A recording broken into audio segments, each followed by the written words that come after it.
Hello students, good morning. आज business study class 12th chapter 10 financial market के important MCQs and important question की list आपको देने जा रहा हूँ। इम्पोर्टेंट एमसीक्यू का फर्स्ट क्वेश्चन है, which of the following is not a fresh issue of shares by a company. एक कंपनी के द्वारा नीचे लिखो में से कौन सा फ्रेश इशू नहीं है। Option A, offer through prospectus, B, issue of bonus share, C, offer for sale और डी, प्राइवेट प्लेसमेंट। तो एक कंपनी के द्वारा नीचे लिखो में से फ्रेश इशू जो नहीं है वो है issue of bonus share.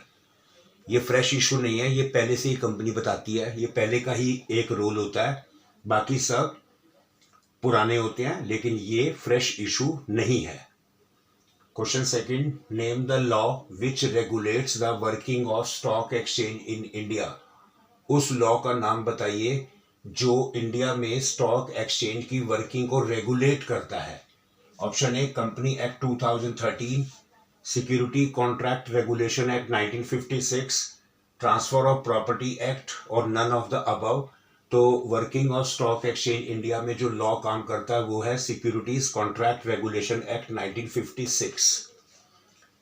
Question C 3 MCQ, number of securities represented in Sensex is.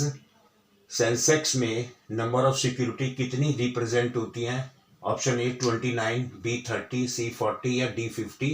तो सेंसेक्स में जितनी भी नंबर ऑफ सिक्योरिटी रिप्रेजेंट होती हैं वो है 30। MCQ, the number of securities represented in the Nifty is. Nifty में कितने नंबर ऑफ सिक्योरिटीज रिप्रेजेंट होती हैं।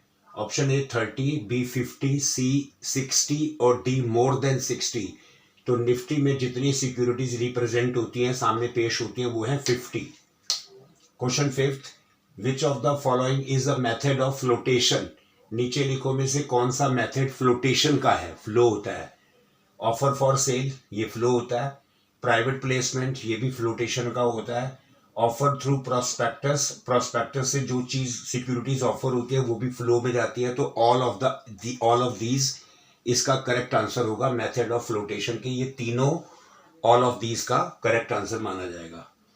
Question sixth, identify the securities of primary market. Primary market के नीचे लिखो में से सिक्योरिटी पहचानिए। Equity share, number 2, B debenture, C preference share, D all of the above.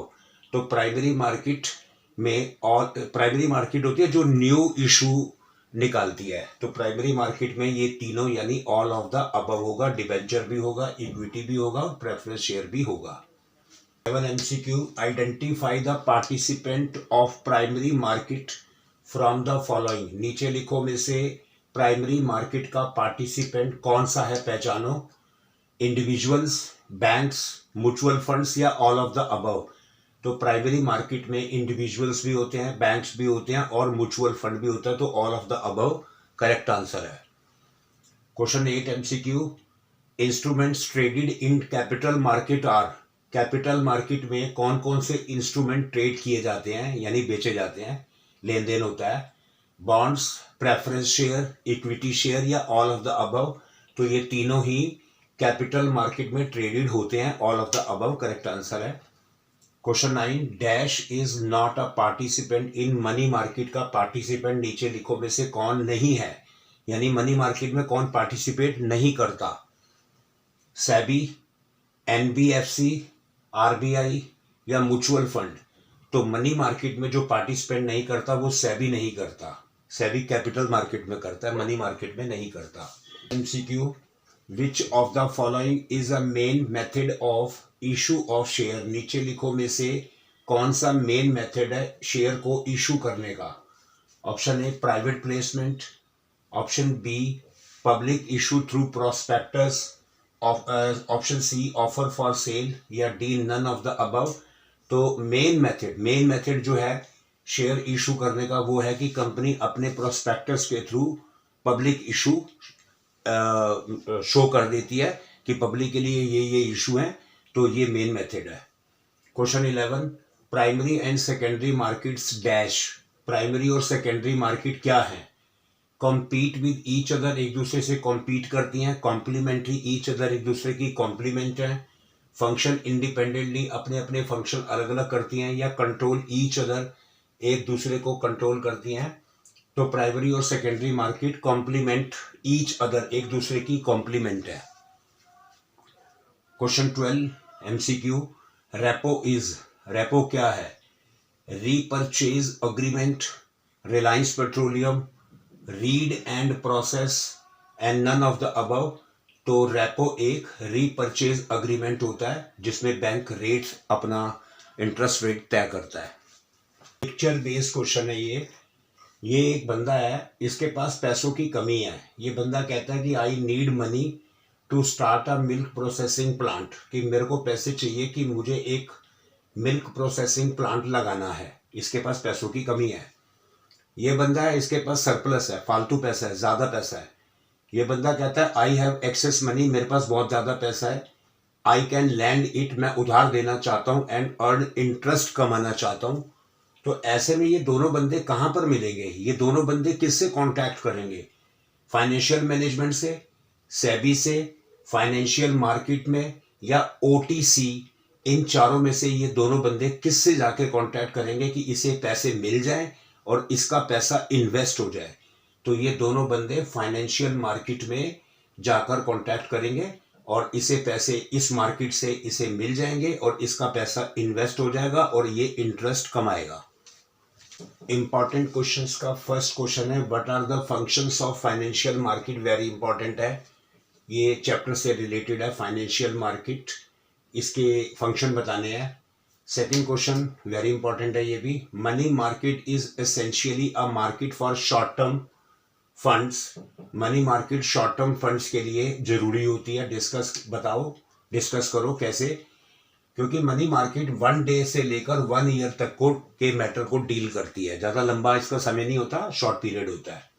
Question 3, difference between capital market and money market में very very important for board exam के लिए।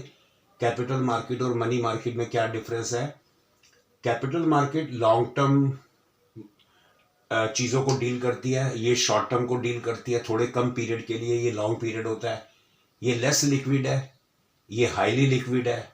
इसमें debenture, shares, bonds, preference share को deal किया जाता है। इसमें treasury bill, bill of exchange, promissory note, call money को डील किया जाता है। 4, what are the functions of the stock exchange? Stock exchange के फंक्शंस बताओ, ये हमारे शॉर्ट्स में है इसका answer. Question 5, what are the objectives of SEBI? SEBI के उद्देश्य क्या हैं? वेरी इंपॉर्टेंट है। Question 6, explain the recent capital market reforms in India. अभी रिसेंटली इंडिया में कैपिटल मार्केट में क्या रिफॉर्म्स, क्या सुधार हुए हैं? Question 7, explain the functions of the SEBI, security exchange board of India. SEBI के क्या फंक्शंस हैं? वेरी वेरी इंपॉर्टेंट है। ये 3 तरह के फंक्शन करता है, एक रेगुलेटरी फंक्शन, दूसरा डेवलपमेंटल फंक्शन और सी प्रोटेक्टिव फंक्शन। तो ये 3 तरह के फंक्शन, इनको एक्सप्लेन भी करना है आपको। Question 8, give and explain any 2 instruments of money market.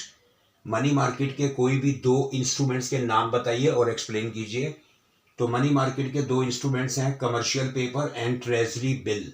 आप इन्हें एक्सप्लेन भी कीजिएगा, ये मनी मार्केट के इंस्ट्रूमेंट्स हैं। An investor wanted to invest ₹20,000 in treasury bill.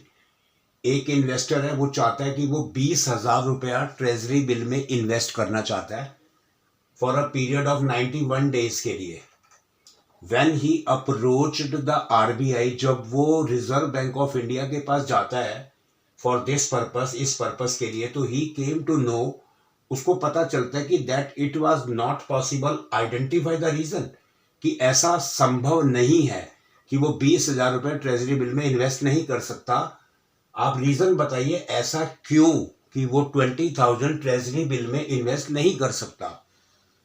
Because he invested minimum of ₹25,000, क्योंकि उसको ट्रेजरी बिल में इन्वेस्ट करने के लिए कम से कम 25,000 रुपया चाहिए, and in multiples of that amount, और इसी अमाउंट का मल्टीपल, यानी 25,000 या फिर 50 या 75 या 1 लाख।